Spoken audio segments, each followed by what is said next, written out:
Que a graça e a paz do nosso Senhor Jesus Cristo esteja com você, amado irmão. Que a graça e a paz do nosso Senhor Jesus Cristo esteja com você, amada irmã. 5 minutos com Jesus. A glória não é minha, a glória é dada ao nosso Senhor Jesus Cristo. A glória é toda dada ao nosso Senhor Jesus Cristo. Você é forte. Você é forte. Creia que você é forte. Lá em 2 Coríntios, capítulo 12, versículo 10, vai nos dizer assim: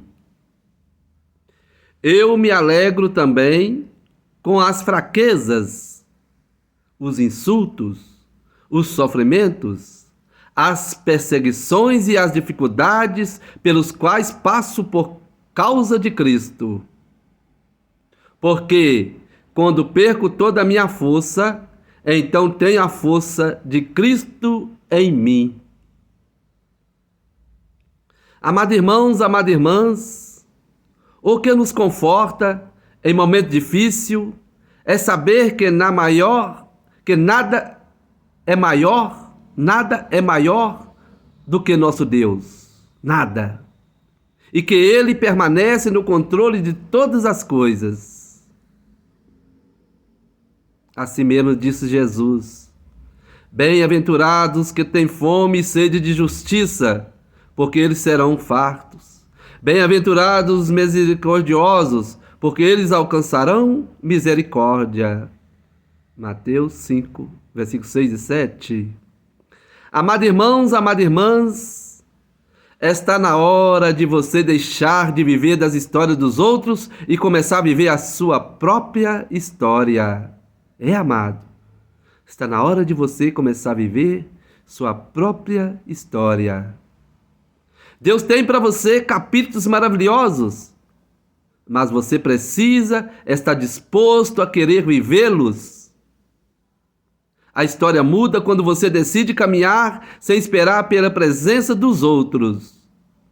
Deus diz: a minha graça te basta, porque o meu poder se aperfeiçoa na fraqueza de boa vontade, pois me glorificarei nas minhas fraquezas, para que em mim habite o poder de Jesus Cristo. 2 Coríntios 12, 9. Amado, está vendo? A graça de Deus te basta. A graça de Deus te basta. Aí nós vemos a beleza da santidade, amado. Que a graça de Deus nos basta. Quando o Espírito Santo, amado, toca o ser humano, são removidas todas as pequeninas queixas e acusações entre o homem e seus semelhantes. Os brilhantes raios do sol da justiça resplandecerão nas câmaras da mente e do coração. Em nosso culto a Deus, não haverá distinção entre ricos e pobres, brancos e negros. Todo preconceito será dissipado. Quando nós aproximarmos de Deus, faremos isso com uma só família. Aqui somos peregrinos e estrangeiros, rumo à pátria melhor, a celestial. Lá todo orgulho, toda acusação, toda ilusão terão para sempre terminado. Todo impedimento terá sido posto de lado. E como ele é, o veremos. 1 João 3, 2. Amado, nossa casa de oração pode ser muito humilde, mas nem por isso será menos reconhecida por Deus. Se o adorarmos em espírito e em verdade, e na beleza da sua santidade, ela será para nós como a própria porta do céu. Ao serem repetidas as lições das maravilhosas obras de Deus, e ao ser a gratidão da alma expressa em oração e cântico, anjos do céu entoarão o coro. unindo-se a nós em louvor e em ação de graça a Deus. Que nós estejamos sempre em louvor e ação de graças a Deus. Esses cultos forçam a retirada e o poder de Satanás, irmãos. Afugentam as murmurações e queixas, e Satanás perde terreno nos lugares celestiais. Embora Deus não habite em templos feitos por mãos humanas, Deus honra com sua presença as assembleias de seu povo.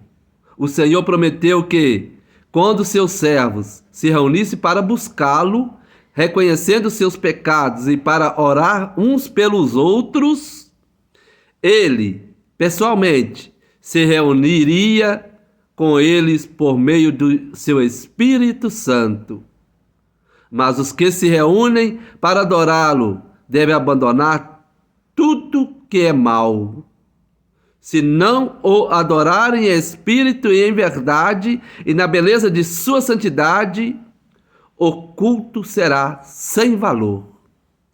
Sobre esses, o Senhor declara: este povo honra-me com os lábios, mas o seu coração está longe de mim, e em vão me adoram.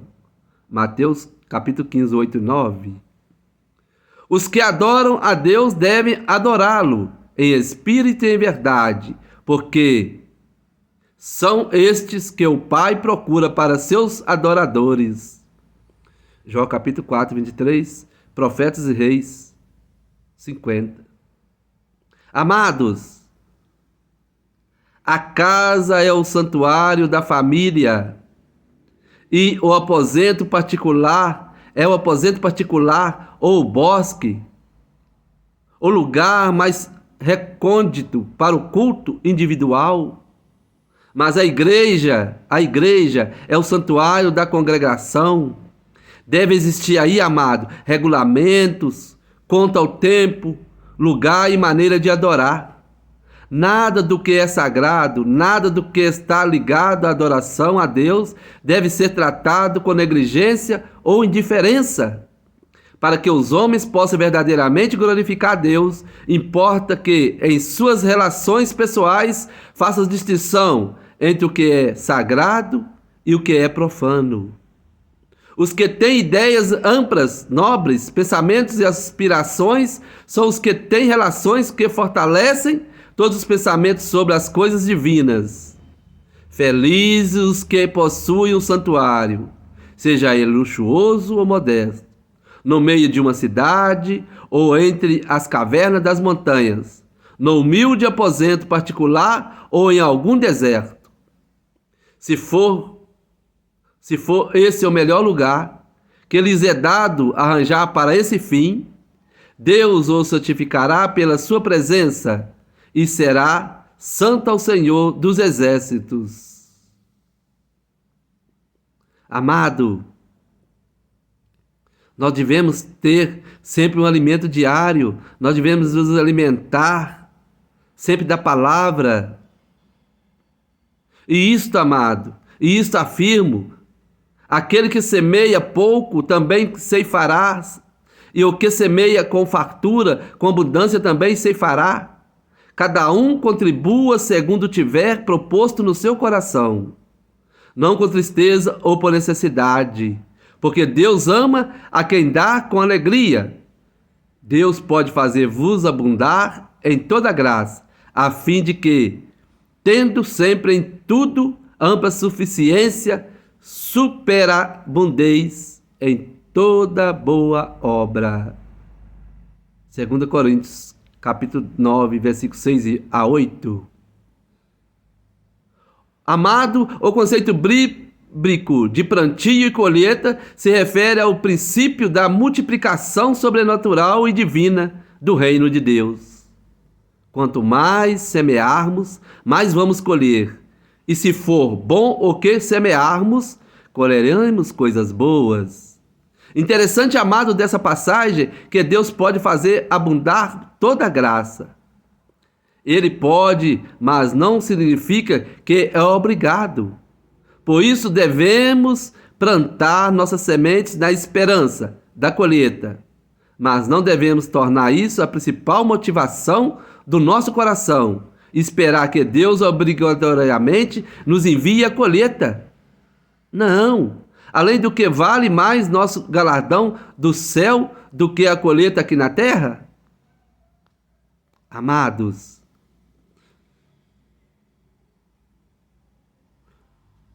vamos orar a esse Deus maravilhoso. Esse que a graça dele nos basta. Somente a graça dele nos basta. Em nome de Jesus Cristo. Amém. Oração. Senhor meu Deus, Senhor meu Pai misericordioso, reconheço, Senhor, sua grandiosidade e soberania e sua capacidade de fazer abundar toda a graça.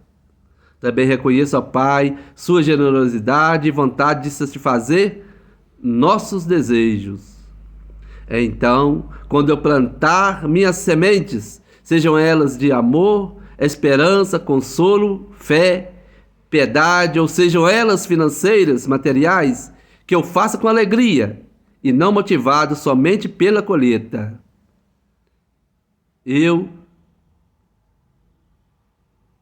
Se eu ainda não pratico, Senhor, na minha vida, o semear do reino de Deus, eu peço ao Senhor, me capacita, Senhor, para que eu experimente a graça maravilhosa da multiplicação.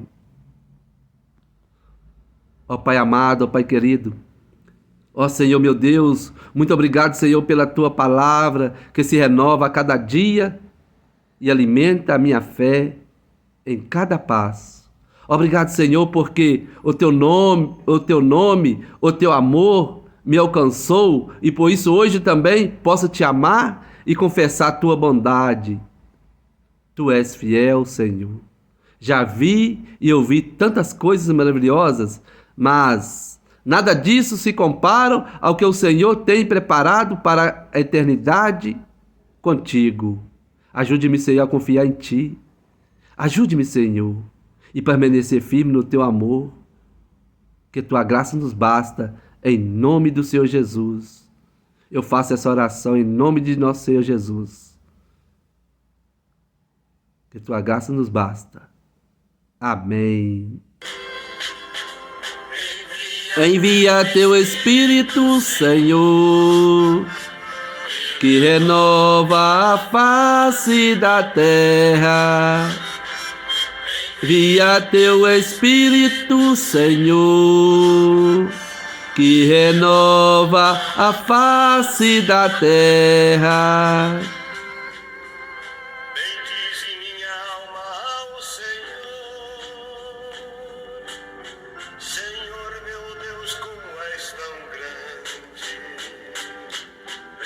Envia Teu Espírito, Senhor, e renova a face da terra.